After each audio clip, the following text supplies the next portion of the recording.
so much of that offense, and you and I talked about it the first time you were on the show. We've talked about it here. We've talked about it on Twitter. At any point, it's kind of a known quantity. Like, you know what you're going to get with Tua and this passing offense. Tua throws to windows. He throws to landmarks. That is what it is. And if you can get in those windows, or if you can get to those landmarks before his pass catchers can, you can cause major problems for him. If you force him off his first read, he does not like that. And no quarterback does. Like, every quarterback will be like, oh, let me drop back and hit the first read of my progression. Fantastic.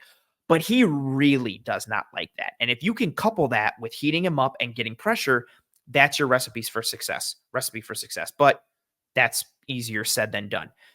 Per Next Gen Stats, on the year, Tua has the lowest average time to throw for qualifying quarterbacks at 2.3 seconds. And again, we know the story at this point. Mike McDaniel does a great job scheming those windows and those landmarks. Miami has the weapons that fit that scheme, and then also have the speed to create leverage and angles, plus the way he uses motion, plus Tua being a good anticipatory thrower and being able to fit the ball in those windows, like all of that.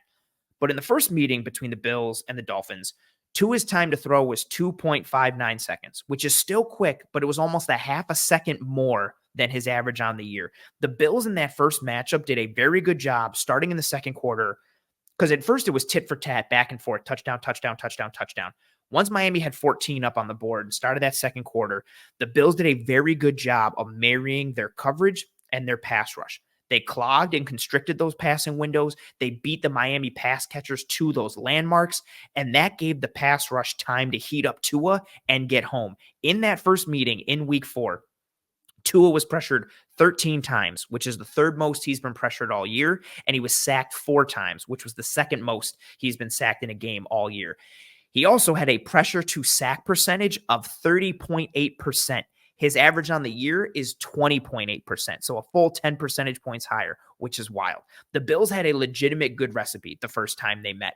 Again, that marriage of pass rush, they threw off the rhythm, they threw off the timing. Tua would drop back and wanted to pull the trigger, but couldn't. And he'd go to look somewhere else, and by the time he looked to somewhere else, the Bills D-line and the Bills front took advantage of that Dolphins O-line, and if they were getting him off that first read, somebody was coming in to either get him off the spot or bring him down. Or there were even times where he'd get off number 1 and go to number 2, and number 2 wasn't there. He'd go to number 3, and number 3 wasn't there. And then by that time, the pressure was definitely there. Or then he's trying to evade and do something, and that's not his strong suit. That's not where he wants to live.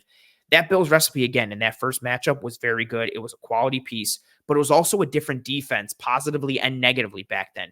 The starting corners, or the corners that saw the bulk of snaps in that game, Tre'Davious White and Dane Jackson. Now it's Rasul Douglas, who is on an absolute heater right now, and Christian Benford, who is also playing really good ball. I tweeted it out after awesome punch-up, peanut punch and rip for the takeaway against the Pats. His story isn't talked about enough, or if it is, it's always put into the conversation with Kyrie Elam, because Kyrie Elam was a first-round pick, hasn't panned out. Christian Benford was a 6th-round nobody out of Villanova who came in and impressed everybody last year and earned starting reps last year as a rookie. He has grown. He's progressed. I think he'll continue to progress. He's always my go-to tape example for college tape that I didn't get enough of. I had one game of Villanova tape to watch, and it was against Penn State. And the first play of the game, he gets turned inside out by Jahan Dotson. And I'm like, oh, that's not good. And the whole rest of that game is very meh. And I looked at the stats and saw he had ball production, but I was like, we'll see what happens. And he's rounded into a really nice corner. But that's your 1-2 combo. Rasul Douglas, Christian Benford. Matt Milano, no mas. He's been replaced with Tyrell Dodson. Jordan Poyer also missed that first game when they played in week 4. The starting safeties in that game were Micah Hyde and Taylor Rapp. The Bills' defense in that game also very too high based from a pre and post snap perspective. They had a 69% too high shell pre-snap. On the year, they're at 59%, so a 10 percentage point increase. 61% middle of field open coverages in that game in week 4. On the year, 53%. And that 53% on the year is the most in the league, so they jacked that up even more.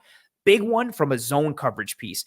76% zone coverage in week 4 against Miami. On the year, they're at 63%. And then similar light box numbers in that game as well. 67% in week 4 against Miami, 62% on the year. It is a different unit on the back end. The front 4 has started to look a little bit normal now with the return of Daquan Jones, but that's a different group as well.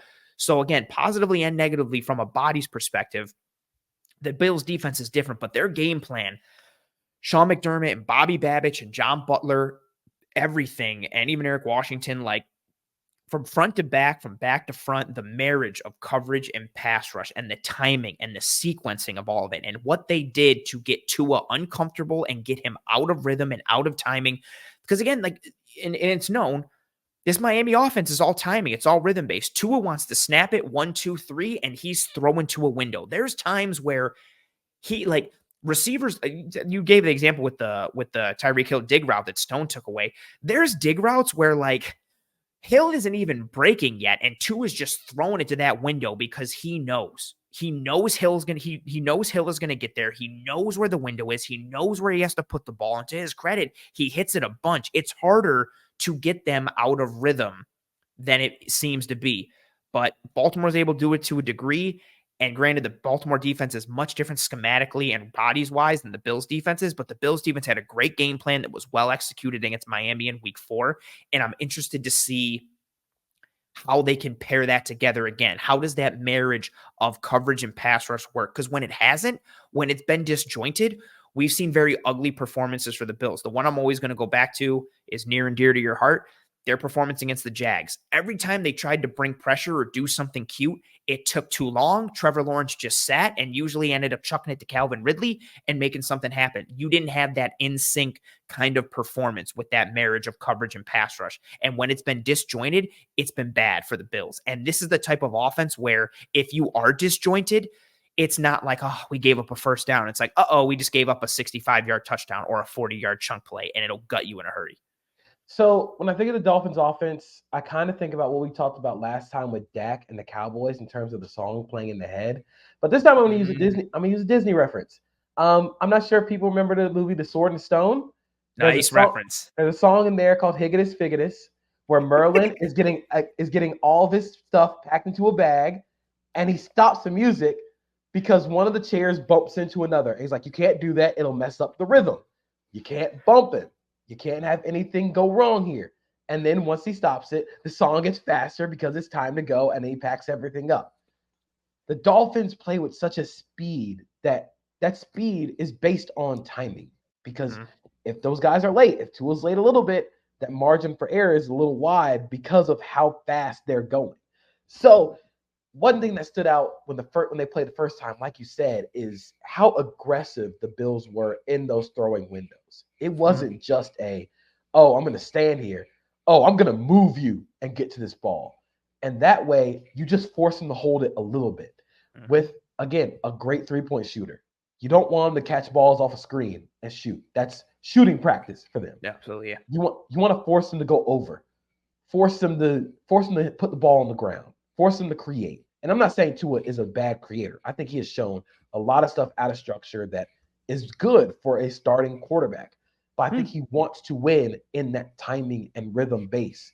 You want to get him off rhythm. You want to get him off the same tune, off the same play sheet as the Dolphins receivers. And I think where they might miss Jalen Waddle is in that yak where he does a lot of the short yardage stuff that turns into the big play, where Tyreek Hill, his verticality is he runs routes a little deeper than Jalen Waddle.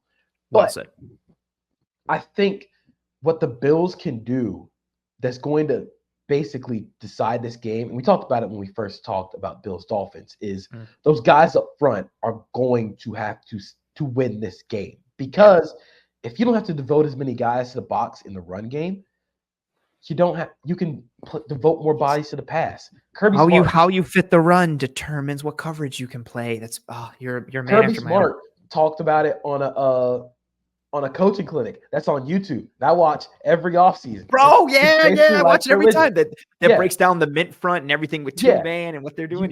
You can devote less bodies to if you stop the run with 6 people or less, you can devote more people to the pass. If you can flood the windows, you can force him to hold the ball a little bit. And I think that's just a sliver amount of timing. Again, it is winning within the margins. And I think that's where the Bills have to win, in those margins. Like you said, that difference in the 2.3 to the 2.5 doesn't look very large. but it looms large for this Bills team because hey, in those small sliver of seconds, maybe Ed Oliver gets a pressure. Maybe again, the thing that stood out about that pass when Geno Stone got to the throwing window, Tua wanted to throw that ball. Yep. And He he had to hold pump it. faked, he hesitated, and held on to the ball. Justin Madubuike, Kyle Van Noy able to get pressure, throws an incompletion. It's just those things. There's another one where I think he's trying to throw it to Tyreek Hill on an out route. And I think on the end of the drive, the Dolphins settle for a field goal. He's forced to hold the ball because there's nothing over the middle. Throws it late to Tyreek Hill on the outside. It's on the inside shoulder. Tyreek Hill can't haul it in. They force a field goal. It's those types of things where it doesn't look very big on like the game, like on the game tape, but if you just force them to hold it for a little bit of time, that makes a huge difference. I'm always, so we'll take the film out and put it into Huddle, or like when I'm clipping it from QuickTime and stuff, and I like crop it so I can, from a time perspective, so I can like time things out and look.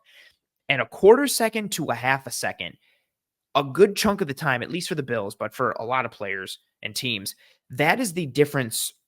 That time difference is the time from you beating your offensive lineman to getting to the quarterback. It only takes that quarter of a second or a half a second. And so exactly to your point, someone may be like 2.36 to 2.59, like that's still close. That is a world of a difference when it comes to holding on to the football. That is literally the difference between the quarterback getting the ball out and you just got past your man versus the quarterback holding it and now you're getting a piece of him. Now you're hurrying him. Now you're hitting him or you're getting the sack. And to connect it to a point earlier, you said like, you know, you cannot let Stephon Diggs beat you if you're Miami. If it's a Dalton Kincaid game, cool. If it's the Khalil Shakir game, cool, or whoever. That's what the Bills defense has to do to Tua from an off script perspective. Like if Tua is out there scrambling and making plays with his legs and making plays off script and he's evading, you tip your cap and you go, you know what, bro? Like, well done. If he has the CJ Stroud versus Georgia game, you're like, okay, bro, look what you did with your legs. Like, good on you. But if you let him sit and just be in that pocket and be comfortable and throw with timing and throw with rhythm, that is the space he wants to live in. And to your point, he's been better this year, similar to the Dak conversation. He's been better this year outside of script and when evading and kind of out of rhythm, but that's still not where he wants to live. He's not comfortable there. He doesn't want to be there. And given his athletic profile, that's where you want to push him to. I'm taking Tua out in space against, honestly, like a bunch of people on the Bills D line or those linebackers closing down in space. But if you let him sit and just work in rhythm and get comfortable, he'll dice you up. And then it becomes a ball control aspect, a demoralizing aspect. That's how Miami takes your soul. Like they can do it in the run a little bit, which we're going to talk about, or I'm going to talk about in a minute. But then that chunk piece, man, yeah, like they just take your soul when they're gouging you like 15, 20 plays a pop. It just makes you feel helpless. And if Tua can live in that world and live in that rhythm, no good for the Buffalo Bills.